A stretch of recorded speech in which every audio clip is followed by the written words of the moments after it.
What's up, everybody? Welcome back to my channel. My name is Riley. Today I want to talk about the top books that I would recommend for real estate investors. Whether you're just beginning in real estate, whether you've been investing for a while, I think these books could help you in either situation. If you're brand new, you can learn the concepts, the strategies, and if you've been doing it for a while, it gives you an opportunity to refine your skills, maybe learn things you didn't know. There's always something to learn, so I think it would be a great opportunity for you as well. But before I do that, I want to give you a little backstory on who I am. I'm a brand new real estate investor. I got interested in real estate about a year and a half ago, but I couldn't do anything. I was literally a few weeks away from going to basic training for the Air Force, and so I went and did that, came back for a little bit, and then had to go to training again. So the whole time I was just educating, and books was what I had. I could watch YouTube a little bit in my technical training, but most of the time it was books, and so I just had to rely on those to learn the concepts, learn the strategies, and get into it. So these were super beneficial for me, and I can't recommend reading enough. These, everybody always wants a mentor, and that's great. You need mentors, but the easiest access you can have to a mentor is easily somebody that wrote about all their experiences through their whole, career of real estate investing, and literally gave that to you, handed it to you, and said, "Hey, here's what I've learned. Now go learn from me." So it's a super awesome opportunity to learn from these guys. So yeah, let's jump into it. I thought about just doing like 3 books that I really liked, but then I was going to be leaving one out, and then I was like, okay, well, maybe I'll do top 5. But there were some other books that I have on real estate that weren't as good as these ones. So we're just going to do 4. The first book I have is First Time Home Buyer. This is one that you can get from Bigger Pockets, just by Scott Trench and Mindy Jensen. So this book right here, what I'll do is I'll tell you a little bit. I'll tell you about, I won't spoil it for you, but I'll tell you a little bit about what it talks about and why I personally like it. So this book right here, I had read this after I read a lot of real estate books, but the reason I read it was because I'm looking at buying like my first house with an FHA loan. And so I'm like, you know what, maybe, this will teach great things for people looking to buy their home for the first time. So it goes into literally every step of the process, from what you're looking for, possible exit strategies that you want to keep in mind, from financing to agents to literally till you close and have the keys in your hand, which is why that is the picture on there. So yeah, I liked it because it really just laid it all out there pretty simply, and it gave you a lot of different scenarios. So and what I mean by that, it would give you scenarios of a deal that a couple would do to buy their first house, and it would show like down the road the long-term effects of that and how it could either help them or kind of hinder their progress toward their future. And not just investing, but of course this is from a company that does teaches a lot about investing. So it really helps out with not only just buying your property, but thinking about later down the road for exit strategies. Are you gonna rent it out? Are you gonna sell it? Are you gonna do a short-term rental like an Airbnb? So many different options. So that's why I liked it. The second book is Flip Your Future by Ryan Pineda. I've been looking at a lot of Ryan Pineda stuff recently on like YouTube, learning a lot from him. He does a lot of fix and flips. That's how he got started, and that's how a lot of people get started, and it's a great way to get a lot of capital. So this book, it literally talks about that. It's only like, let's see, like I think it's only like 100 pages.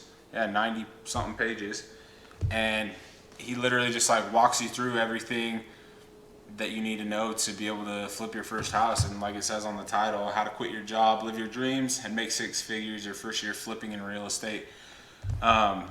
Flipping wasn't one of my initial strategies that I wanted to do. I just I'm interested in wholesaling and, buying my buy and holds, and that's mainly what I wanted to do. But recently I've been thinking, I'm not sure how soon I'm going to be getting into a property because of the way finances work out for me as far as like self-employed income, like 1099 stuff.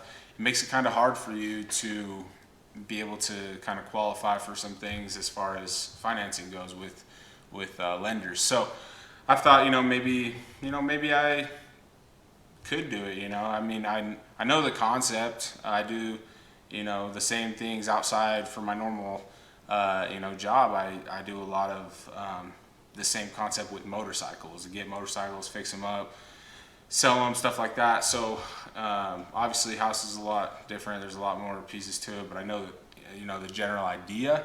And so this book, it made me realize that you don't have to, like, you literally don't have to even pick up a hammer to flip a house. Like, I thought all along, I thought fix and flipping, I'm like, I got to be in there doing the work.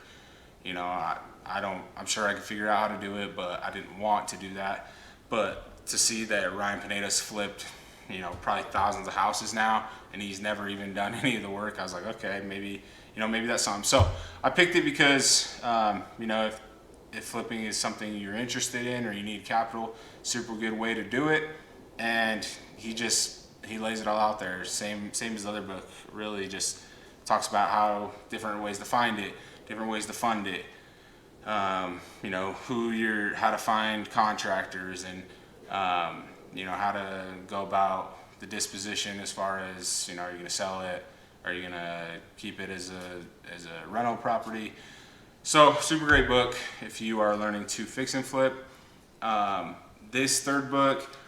So as I had been learning about real estate, I, was kind of, the people I were learning from were really into single family homes. So I was like, okay, like that seems like, it's a really good option. That's the American dream. People owning their own house, a 3-bed, 2-bath, something that you can get in and then, sell down the road fairly easily. So I always thought that was a good strategy for me. But, recently I've thought, about multifamily. I'm like, there's a huge opportunity there. It allows you to scale a lot faster. And, there's a lot of pros and cons. I'm not going to go through them all right now. But this book, it talks about, ignore my bookmark. This book talks about, so far, it's talking about the benefits of small multifamily real estate, so 2 to 4 units, and it also has been talking about the difference between 2 to 4 and then 5 and up. And one of the biggest things I've been learning about recently, I just read it this morning, it talks about the stack method. So I'm not going to go into that because I don't want to ruin it for you, but it's a way to scale your real estate portfolio. I'll leave it at that, but it's been a super good book so far, and honestly, when I get reading it, I can't put it down. So that's a super good one. And for my last one, now this last one, when I was in tech school, I would, I was doing fire training. So I'd have training Monday through Friday, weekends were off.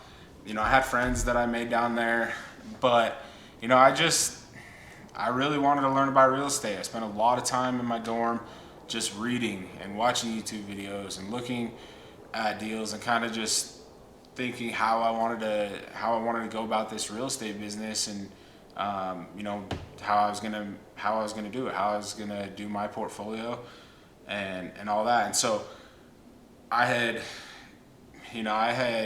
heard a little bit of like creative finance, and I was like, okay, what is that? And then through watching some of that stuff on YouTube, I got pointed in the direction towards this book right here, and that is Nothing Down in the 2000s by Robert G. Allen. And this book was huge for me in learning real estate investing. Like, it's an old book. Like, I don't even know when this was written. Obviously, it was early 2000s, but it was crucial because it talks about creative financing, like I just said, and some of you may know what that is and some of you may not.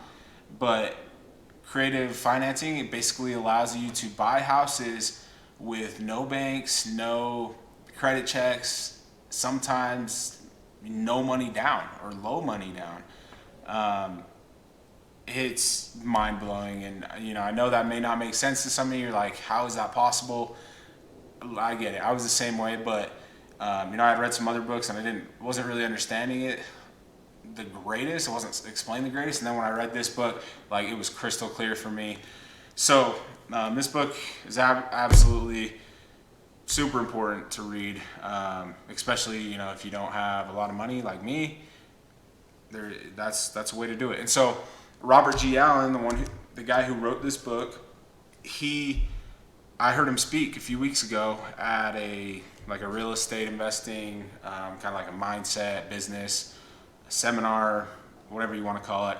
Robert G. Allen was actually speaking. He lives here not too far from where I'm at, I believe. I don't know exactly where it's at, but I think his business, it gives like an address in there. I think it's in Provo, Utah, or Orem, Utah. But I heard him speak, and I mean, he wrote a lot of books, but he talked a lot about this book, talked about how it was his best-selling book, and he talked about creative financing, and to put it into perspective. So Robert G. Allen, the guy who wrote this book, he had made a statement somewhere down the line. I don't know if it was like in the media, like with the news or some interview, or in this book. I'm not sure, but he made the statement. He said, "Drop me in any city in the United States, give me $100, and I will buy a house in," I believe it was 72 hours. And that was it. Like $100 to his name, he'd buy a house. And this kind of went big. Like, everybody was like, there's no way this guy can do this, whatever. And I believe it was like LA Times, they didn't think he could do it. They challenged him on it. So they arranged it. He flew to LA. He met somebody at the airport, and it was like a reporter that was traveling with him so they could document it. And they're like, all right, you're going to San Francisco, which he said was like probably the worst place they could send him. He goes to San Francisco, only has $100, and he bought 7 properties in like 52 hours. So he more than completed the challenge. None of it, he used no money to buy them. So it's absolutely insane. And like I said, you're probably like shaking your head, like rolling your eyes, like, how is that possible? This book talks about it. I've read some other books. I've listened to, I've watched some YouTube videos, and I know how to do that. I'm thinking that's probably how I'm going to buy my first property, because the traditional financing ways with, like I said, self-employed, 1099 income stuff isn't working out the greatest for me right now. So I think I'm going to be having to revert to creative finance. But hey, I'm okay with that because I know how it works because of this book. And it's an amazing strategy. So those are the 4 books that I recommend if you are into real estate investing. If you're trying to get into it, or maybe you're not, but maybe you're just buying your first house and you just want to buy it smart, and you want to know what your exit strategy could be, so that you set yourself up for success later on down the road. So, like I said, those are the 4 books. I'm super glad you guys joined me today to listen to my recommendations. I'm currently, I'm reading all the time. I have a goal to read 18 books this year. I've read 3. I'm on my 4th that I just showed you right now. So I think I'm doing pretty good. It is, almost the end of February. So I think I'm right on track. Last year I set a goal to read 12, and I did that. And before that, I just hated reading, honestly. All throughout school, I didn't like to read. I felt, like I was forced to read. And the books I was forced to read in school, it wasn't interesting to me. So I just hated reading. But once I finally found something I was interested in, I've been loving it. It's been great. So I encourage you to read. Let me know what you're currently reading or what you're planning to read. And let me know if you agree with what I'm saying. If these are books that real estate investors should read. If you agree with that, or maybe you don't agree with that. Maybe there's other books that you would have in there, and I'm sure there is. There's so many books out there. There's obviously going to be other books that are good. So let me know what you think. I'm glad you guys joined me today. We'll see you next time.